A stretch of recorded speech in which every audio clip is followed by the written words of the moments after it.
setting priorities right. I know, again, it is something that has been spoken over again. And life in the university is colorful and fascinating. And there are a lot of activities, there are a lot of co-curricular activity, but also many other extracurricular activities. And it is our hope that you will find your place in what you can do and be part of. Very important, keep your goals in perspective and also set your priorities right.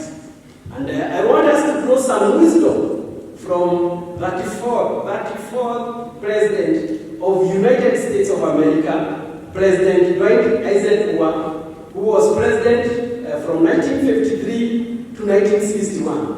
But what I like about President Dwight Eisenhower, he was also the 5-star military general who led the Second World War under the then President Franklin Delano Roosevelt.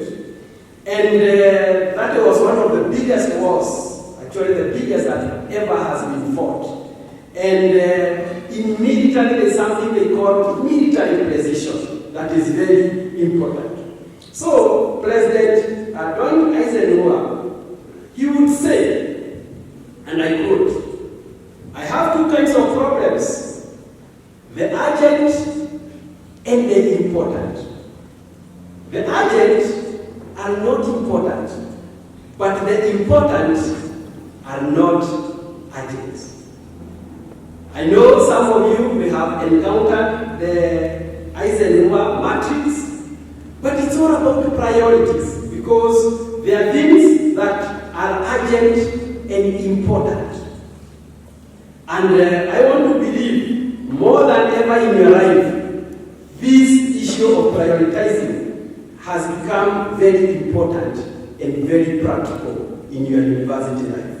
For important and urgent issues, always prioritize and execute them with military precision. There are other things that are important but not urgent. These are issues you schedule and make sure they are done, and they are also very well executed. We have other categories, urgent but not important. They look like urgent, but how much value do they add? Maybe your next post in the Instagram, very urgent, but how is the importance? So there are things that you can push. But we also have things that are not important and not urgent. Kindly delete them. So the key point here is prioritizing on the important issues. Issues which impact on your long-term career goals and also your personal development. I conclude by saying always major on the majors and minor on the minors. Use your time diligently to develop skills and competencies that are required in the world of work.